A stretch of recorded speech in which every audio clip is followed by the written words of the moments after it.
Louisiana beer reviews. Back 40 Devil's Staircase IPA. Back 40 Brewing Company, Gadsden, Alabama. Couldn't find a listing on their website. 6.5% alcohol. No IBUs listed. It's saying Amarillo, Citra, and Mosaic are the hops, and the Devil's Staircase is an impassable section of the Coosa River, they're claiming. Okay, I bought this at Piggly Wiggly in a nice kind of upscale part of Birmingham. They have a huge tap. They have taps. You can buy growlers. They have an enormous craft beer section. Enormous, really. Now, in the northern part of town, there's a Piggly Wiggly along U.S. Highway Route 11. And it might have like one 12-pack of craft beer available. Most of this stuff is just ordinary, kind of like the Piggly Wiggly on U.S. Highway 90 business route in West Wego, Louisiana. Not too extensive. So those are independently owned stores in that grocery chain, and whatever the owners feel like is going to sell in their area, that's what they're going to put on the shelves. So in that part of town where I bought this one is a fantastic store. Okay, so, and they have make your own 6-pack still $10.99 even with the JB inflation. It's a gold, kind of almost a greenish gold, as the light's hitting it in a strange way. Hazy, and not just from the cold and condensation. Some bubbles streaming up, yes, not fiercely, but steadily. Translucent. Okay, first video review for this product in the world. Okay, 73 on Untappd. Good for them. I mean, for them, that's a good score. And Beer Advocate and Rate Beer don't have enough scores to even give an average. That's how not widespread this is.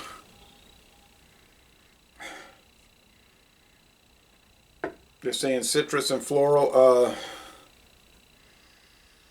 Perhaps some citrus. I don't know about the floral. And the white bread crust. Okay, cheers.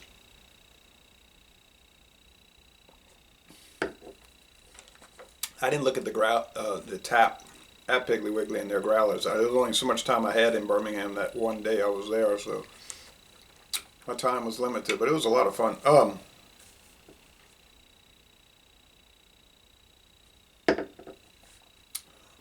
Body is medium, almost like low medium, but medium.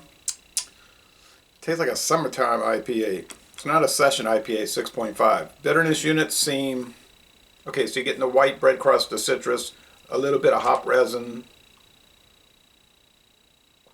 See some lace in there.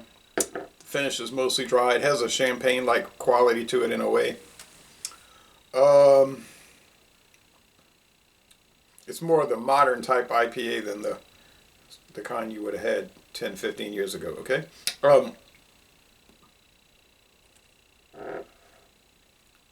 Sugar cubes. The sweetness scale, I'd say 2 out of 5 sugar cubes. 2 out of 5. Maybe I'm rating that too low. Bitterness units. 2.5.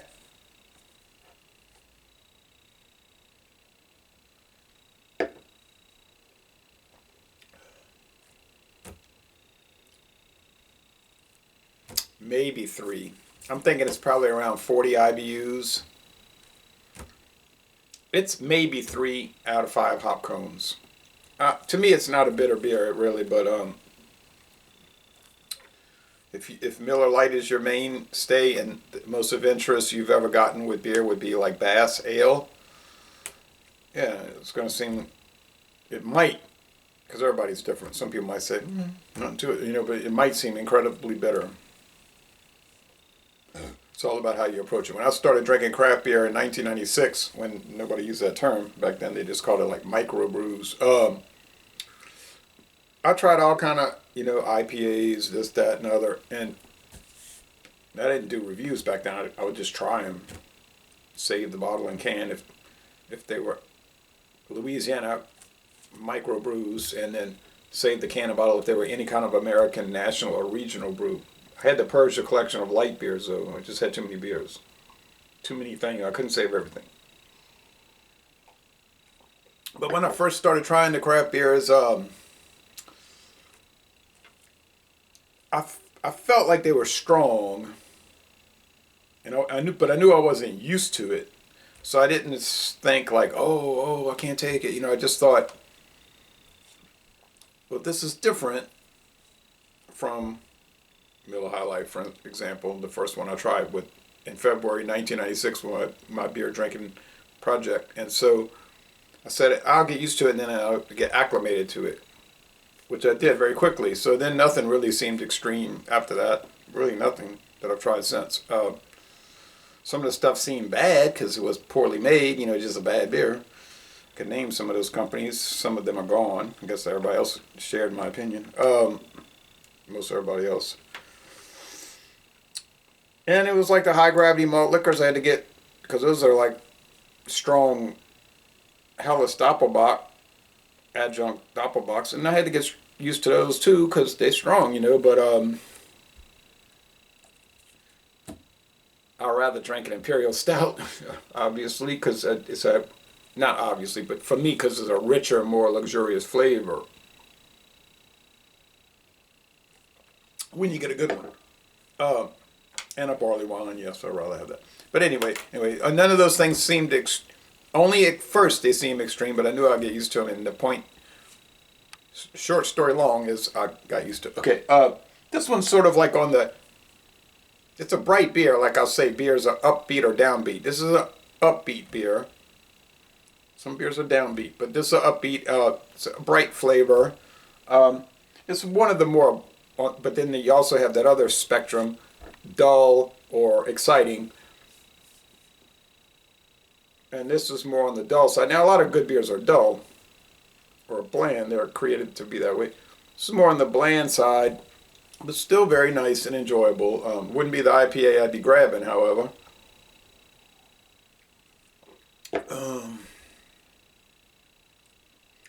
I could get those Voodoo Ranger series at Walmart now, convenience store, the tall stovepipe cans.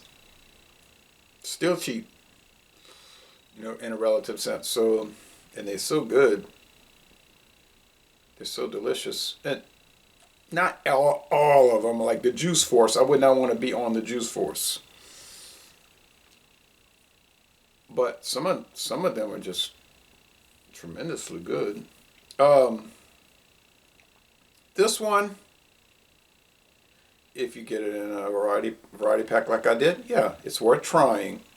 And if you like the mild, sort of I don't want to say drab IPAs, but that's the way they feel to me. They kind of drab, And I drank 5. I shared one can and I drank the other 5 from Second Line Brewing.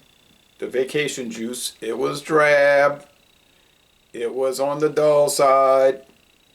Still was an upbeat beer, and I did enjoy all 5 cans as I progressed through it. Still don't think it's anything remarkable. Most IPAs these days are not remarkable. Wasn't anything exciting. I wouldn't buy it again. It was $11.99 a 6-pack. I paid $10.99 for this 6-pack, and I get 6 different beers. So all these things have to be weighed and balanced and considered. So, but all that discussed brings us to the score.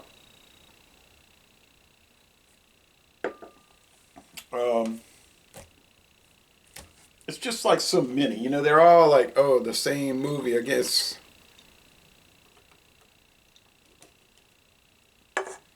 Repetitive to a large extent, but still, usually it's not a bad repeat, but there's certain things I've watched multiple times, like Andy Kaufman debuting his Tony Clifton character on a Night at the Improv in 1977. It's just, it's craziness, it's ridiculous at the same time, but at the same time it's funny.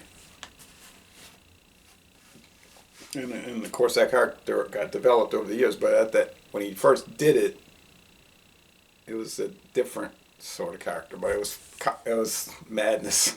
All right. Uh, so I can't complain about repetitiveness because I kind of deal in that in a lot of ways. But yeah, the canned art, it's not the best, but it got this little spiral going, the staircase. Oh yeah, guess it's sort of. So I'm gonna score this an A minus, say 90 out of 100. A nine, still high, 90. That's 90 points higher than the other options. So 9 out of 10. An excellent beer to an extent, but not anything great. Which is, you say, but that's the norm. Yeah, that's the norm. And I'm going to end this review by saying y'all go to Gadsden, Alabama and tour. And we toured the Trim Tab Brewery. They don't give tours, but the guy was showing us around. I mean, it's very small. Tour means looking around a single room, you know. That's what do you call them, microbreweries. But and tour the Back 40 Brewery.